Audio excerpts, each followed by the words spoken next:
আলফা, বানপানী, tribal movement, এই গোটেই পৰিৱেশৰ মাজত ভাৰতৰ ভিতৰত যদি স্থলৰ পৰা 6 নম্বৰ হৈছো, সাফল্য নহয় জানো? হয়, পিছত আপুনি চাব। ছাৰ, মাজততো মাতিব নোৱাৰি নহয় জানো? নোৱাৰি। মাজত মাতিব পাৰি নে নোৱাৰি ছাৰ? নোৱাৰি নোৱাৰি নোৱাৰি। মানুহৰ মানসিকতাৰ ওপৰত 10% নিৰ্ভৰ কি কি কৰে। হোৱা নাই সেইটো কওক না। অধ্যক্ষ মহোদয়, এক মিনিট। অধ্যক্ষ মহোদয়, মাননীয় মুখ্যমন্ত্ৰী এজন মানুহৰ অধ্যক্ষ মহোদয় তেখেতে কয়ে, তেওঁ ৰাতি ফেচবুকতে দি দিছে যে এনেকে কৈ থাকিম বুলি। গতিকে এইটো তেওঁৰ এটা পাৰ্ট অফ হেবিট। অধ্যক্ষ মহোদয়, কিছুমান মানুহৰ হেবিট আপুনি চিধা কৰিব নোৱাৰে। তেওঁ ফেচবুকতে লিখি আছে যে মুখ্যমন্ত্ৰীয়ে 1.5 ঘণ্টা কথা কব, মই কিমান কম। মই 102 জন মানুহৰ নেতা, গতিকে মইতো টাইম পামেই। এইটো গণতন্ত্ৰ। গতিকে অধ্যক্ষ মহোদয়, কাৰোবাৰ লগত নিজক তুলনা কৰাৰ পৰিৱৰ্তে নিজক তুলনা কৰাৰ আগতে মানুহে যোগ্যতা আহৰণ কৰি ল'ব লাগিব। সেইখিনিৰ কাৰণে মইতো কোনো বেয়া নাপাওঁ। সেইকাৰণে অধ্যক্ষ মহোদয়, মাজে মাজে খোৰাক দি থাকিব, নহলে ডাল হৈ যাব। গতিকে মাজে মাজে খোৰাক লৈ থাকিব, তাত মোৰ কোনো আপত্তি নাই, খোৰাক চলি থাকিব। খালি অধ্যক্ষ মহোদয়, লাইনৰ বাহিৰত গলে আসন আপুনি। ছাৰ, মোৰ এটা বিশ্বাস আছে যে অসমৰ সকলো পথাৰতে পানী যোগানৰ ব্যৱস্থা এই চৰকাৰে কৰিব পাৰিব।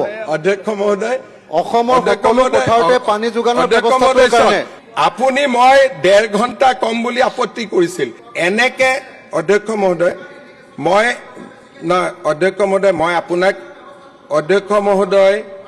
অধ্যক্ষ মহোদয়, আপুনি যদি মোক এনেকে থাকে মই 3 ঘণ্টা কম। গতিকে আপুনি শুনি থাকিব লাগিব। গতিকে আপুনি কিয় এণ্টাৰটেইনমেণ্ট সামগ্ৰী এটা হ'ব খোজে? আপুনি আমোদৰ কিয় বিষয় এটা হ'ব খোজে? আৰু দুইজনক লগে লাগিলেতো পিন্টু যেন লাগে যেতিয়া একেলগে। গতিকে সিদিনাখনে ভুটুং কৰি কলা কাপোৰ এটা পিন্ধি আহিলে, কথা নাই বাৰ্তা নাই, গুচি গ'ল। মই বুজিয়ে নাপালো কিয় সোমালে।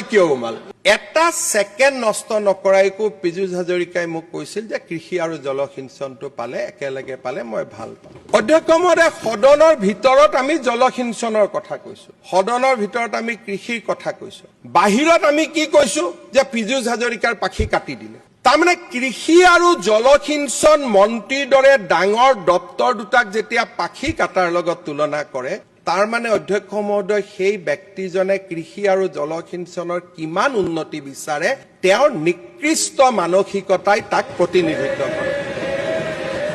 ইয়াতকৈ কোনোবাই যদি কৃষি আৰু জলসিঞ্চন মন্ত্ৰী, মোৰ আজিও মনত আছে চন্দ্ৰমোহন পাটোৱাৰী ডাঙৰীয়াই কয় যে মোৰ এগ্ৰিকালচাৰ মিনিষ্টাৰ পোৱাটোৱে মোৰ জীৱনৰ আটাইতকৈ ডাঙৰ সৌভাগ্য আছিলে। কি কৰিব পাৰি নোৱাৰি অসমৰ সীমিত সম্পদৰ মাজত বেলেগ কথা। কৃষি আৰু জলসিঞ্চন বিভাগক যেতিয়া কোনোবাই পাখি কাটাৰ লগত তুলনা কৰে, তেতিয়া তেনেকুৱা নিকৃষ্ট মানসিকতাৰ লগত আমি কম্পিটিশ্যন কৰিব নোৱাৰো। ছাৰ, মেটাৰনেল এটা কথা মৰ্টেলিটি সুধিব খুজিছো, মাল্টি ডাইমেনশ্যনেল প্ৰপাৰ্টি ইণ্ডেক্সত অসম ভাৰতৰ কেই নম্বৰত আছে? অধ্যক্ষ মহোদয়, নম্বৰৰ প্ৰতিযোগিতা কৰিবৰ কাৰণে 6 নম্বৰ। আটাইতকৈ বেয়া পজিশ্যনৰ ভিতৰত বিহাৰ 1 নম্বৰ, অসম 6 নম্বৰ। অধ্যক্ষ মহোদয়, 6 নম্বৰত হোৱাটো কিমান ডাঙৰ ভাগ্যৰ কথা। অধ্যক্ষ মহোদয়, 6 নম্বৰত হোৱাটো দুখীয়াৰ ভিতৰত 6 নম্বৰ, ইণ্ডিয়াৰ ভিতৰত, ভাৰতবৰ্ষৰ দুখীয়াৰ ভিতৰত 6 নম্বৰ। অধ্যক্ষ মহোদয়, আলফা, বানপানী, ট্ৰাইবেল মুভমেণ্ট, এই গোটেই পৰিৱেশৰ মাজত ভাৰতৰ ভিতৰত যদি স্থলৰ পৰা 6 নম্বৰ হৈছো, সাফল্য নহয় জানো? হয়, পিছত আপুনি চাব। অধ্যক্ষ মহোদয়, মেঘালয়, ঝাৰখণ্ড, উত্তৰ প্ৰদেশ, অধ্যক্ষ মধ্যপ্ৰদেশৰ পাছতে অসম আটাইতকৈ দুখীয়া ৰাজ্য। অধ্যক্ষ মহোদয়, গোটেই ভাৰতবৰ্ষৰ ভিতৰত 6 নম্বৰ দুখীয়া ৰাজ্য অসম। অধ্যক্ষ 6 মহোদয়, নম্বৰ দুখীয়া ৰাজ্য নীতি আয়োগৰ মতে। অধ্যক্ষ 6 মহোদয়, নম্বৰ দুখীয়া ৰাজ্য। অধ্যক্ষ মহোদয়, মই আগতে কৈছো যে ধেমালি কৰি থকালৈকে ঠিক আছে। মই কমাই আজি কংগ্ৰেছৰ দিনত 33ৰ পৰা মই 14ত আনিছো। মোৰ লগত মই প্ৰতিযোগিতা কৰিব পাৰো। কলো নহয়, মই সেইকাৰণে নৰেন্দ্ৰ মোদীক ধন্যবাদ জনাব লাগে যে তেওঁ ভাৰতৰ সকলো ৰাজ্যতে পভাৰ্টি পজিশন ভাল হোৱা নাই।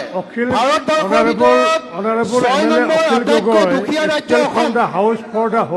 অধ্যক্ষ মহোদয়, অখিল গগৈ আপুনি এটা নিজে ডাঙৰ কাৰণ ইয়াৰ। মই কম কেনেকে, আপুনিও এটা কাৰণ মই কম। অধ্যক্ষ মহোদয়, চাহ খাব মন দিছে অখিলদাৰ, এই কাৰণে নাটক কৰি আছে। চাহ অধ্যক্ষ মহোদয়, ইয়াতে আজি আমাৰ মেটাৰ্নেল মৰ্টেলিটি মেটাৰ্নেল মৰ্টেলিটি 480ৰ পৰা আজি আমাৰ ইনষ্টিটিউচনেল ডেলিভাৰী স্থলফালৰ পৰা 6 নম্বৰ আটাইতকৈ অধ্যক্ষ মহোদয় দুখীয়া হয় কাৰণেতো আপোনালোকৰ সহযোগিতা লাগে